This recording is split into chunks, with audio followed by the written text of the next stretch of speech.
युवक,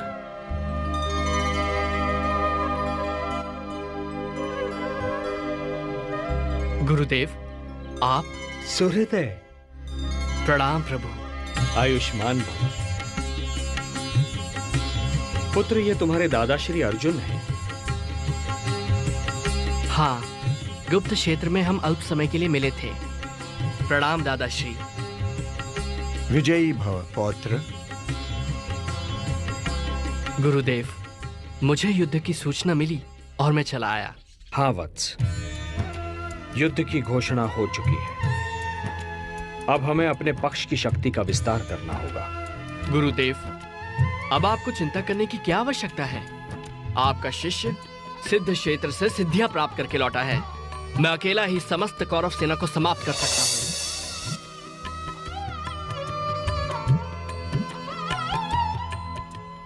गुरुदेव, यह है मेरी साधना का प्रसाद जो मुझे देवी सिद्धंबिका और भगवान शिव ने दिए हैं।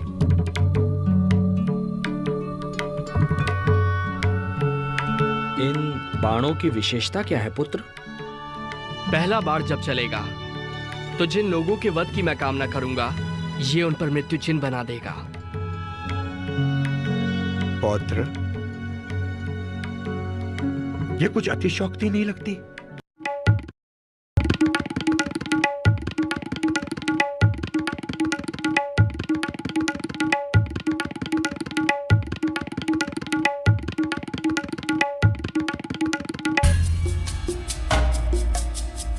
इस वृक्ष के सारे पत्ते मेरे लक्ष्य पर हैं गुरुदेव।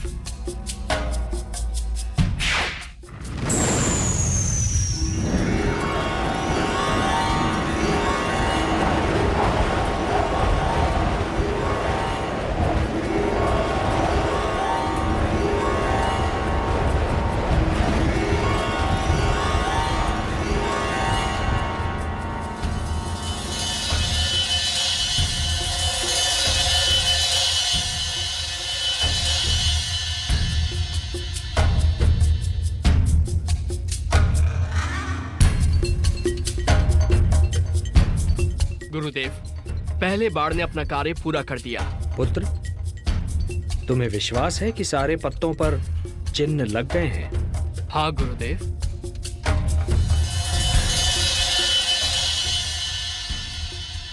गुरुदेव, अब मेरे दूसरे बाण को छोड़ने से जितने पत्तों पर चिन्ह हैं, वो भूमि पर गिर जाएंगे। और तीसरा बाण तो प्रलय के समान है। यदि मैंने इसका प्रयोग किया तो सारी सृष्टि का विनाश हो जाएगा। मैं इसका प्रयोग कभी नहीं करूंगा। रुक जाओ पौत्र। अब मुझे पूर्ण विश्वास है कि इस महायुद्ध में हम पांडव दुर्बल नहीं हो सकते। दुर्बल तो अब कौरव लगते हैं। ऐसा मत कहिए दादाश्री, अन्यथा अनर्थ हो जाएगा। क्या अनर्थ होगा पुत्र? गुरुदेव, मैंने देवी सिद्धंबिका तथा भगवान शिव को वचन दिया है कि युद्ध में जो पक्ष कमजोर सिद्ध होगा, मैं उसकी ओर से युद्ध करूंगा।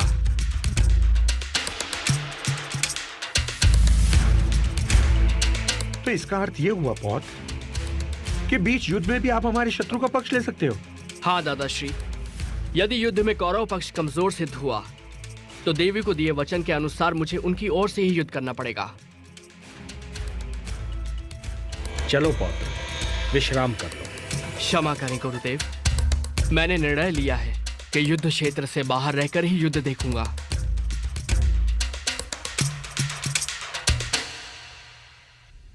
चलो पार्थ।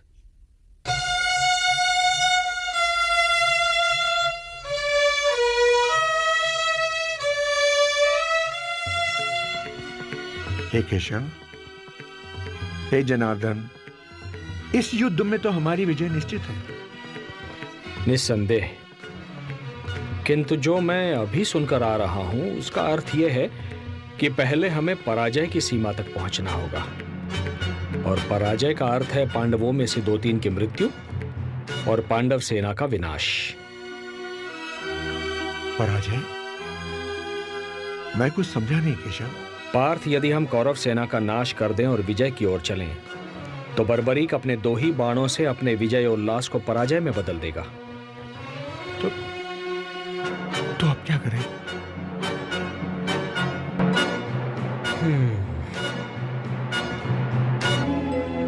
बर्बरीक को युद्ध से हटाना होगा, अन्यथा ये युद्ध की दिशा बदल देगा। ये धर्म युद्ध है। धर्म को बचाने हेतु अब यही एक विकल्प शेष है।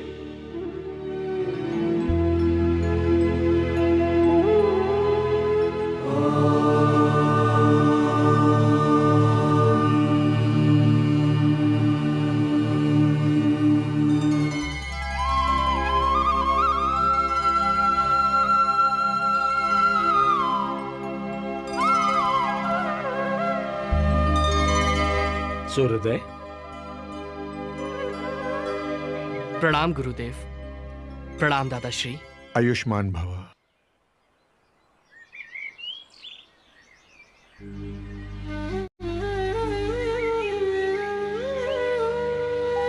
प्रभु, आप शांत क्यों हैं?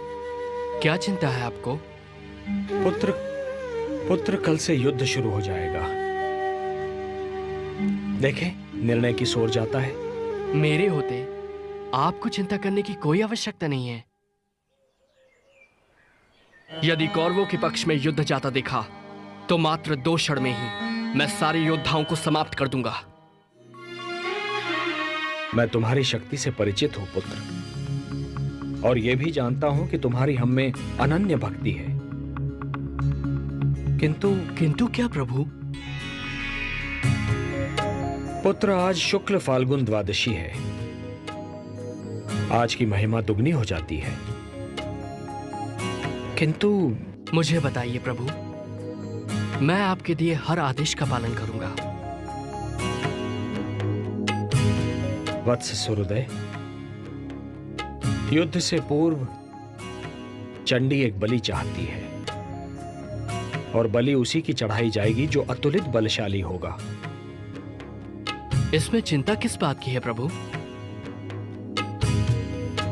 चिंता इस बात की है वत्स कि इस पृथ्वी पर 3 ही ऐसे वीर हैं जिनकी बलि स्वीकार होगी। मैं, तुम या अर्जुन। नारायण नारायण। केशव,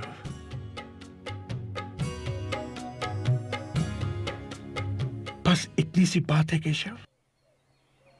क्या यही आपकी चिंता है?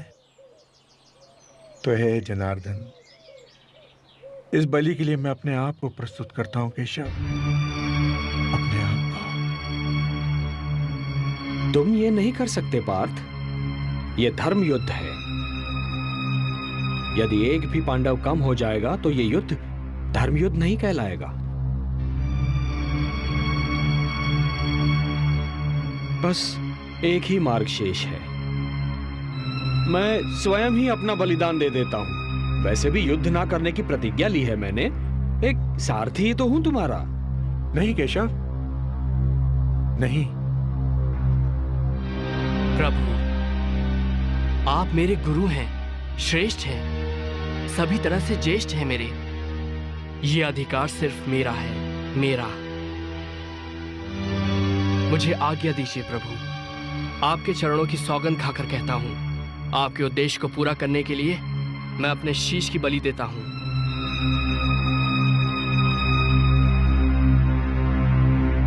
प्रभु, ये कार्य करने से मेरे वंश की कीर्ति बढ़ेगी। ये सौभाग्य मैं अपने हाथों से नहीं जाने दूंगा प्रभु।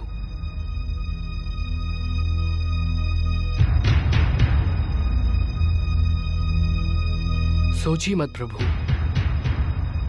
उठाइए ये शस्त्र और मेरे शीश को धड़ से अलग करके चंडी मां को बलि चढ़ाइए। मैं ऐसा नहीं कर सकता। यदि मैंने ऐसा किया तो यह बलिदान नहीं होगा, हत्या होगी।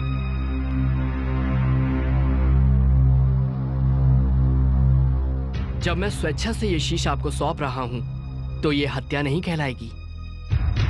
धर्म यह कहता है वत्स कि बलिदानी स्वयं दान दे। यदि मैं ऐसा करता हूं तो वो हत्या ही कहलाएगी।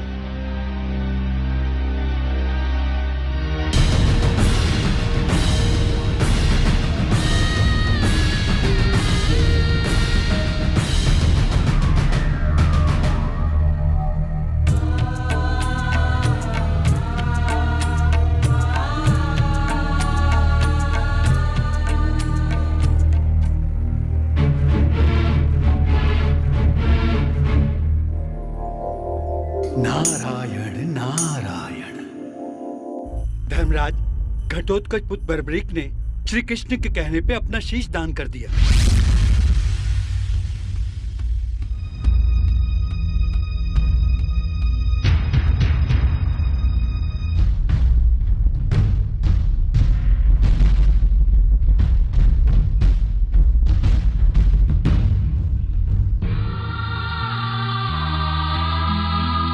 पुत्र बर्बरीक, पौत्र, ये तूने क्या किया? वासुदेव, ये आपने उचित नहीं किया। अब मैं हिडिंबा और मौरवी को क्या उत्तर दूंगा?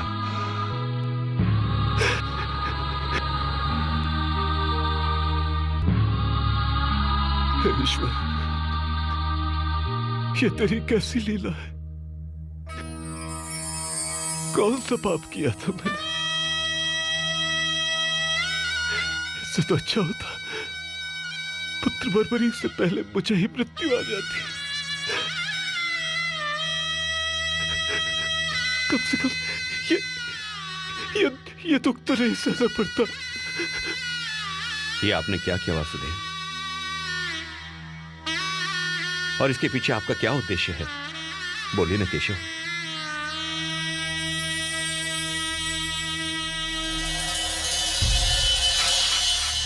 वत्स, भगवान श्री कृष्ण ने महाबली बर्बरीक से ये शीशदान किस कारण मांगा, मैं बताती हूं।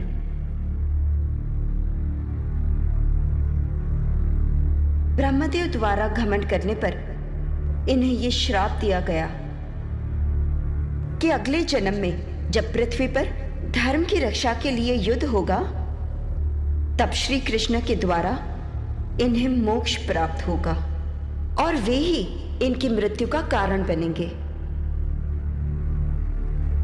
इसलिए इसमें श्री कृष्ण का कोई दोष नहीं। आपको श्री कृष्ण पर कोई दोष नहीं लगाना चाहिए।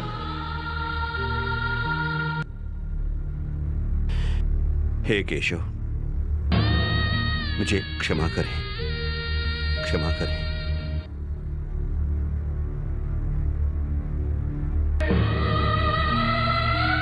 हे देवी, ये एक भक्त का शीश है। इसे अमृत से सींचो और अजरामर बना दो।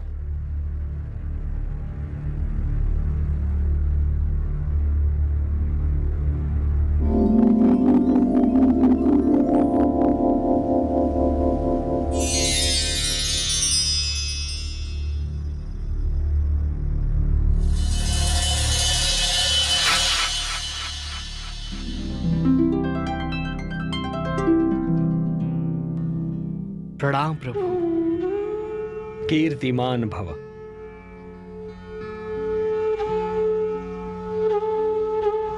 पुत्र बर्बरीक, तुम्हारे त्याग, साधना और तुम्हारे इस महान शीशदान ने तुम्हें नर से नरश्रेष्ठ बना दिया है। तुम जैसा महात्मा केवल सृष्टि के कल्याण के लिए आता है।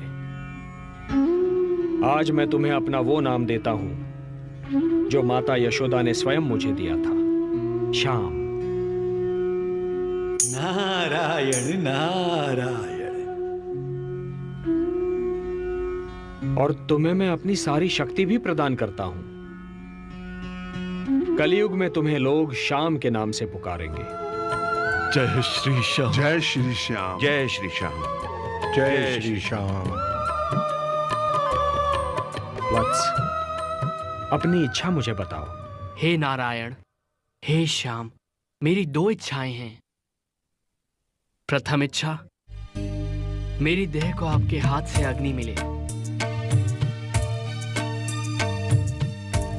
और मेरी दूसरी इच्छा, मैं महाभारत का युद्ध देखने आया था, मैं वो देखना चाहता हूं।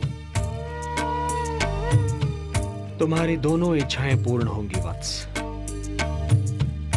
तुम्हारे इस शीश का कभी अंत नहीं होगा।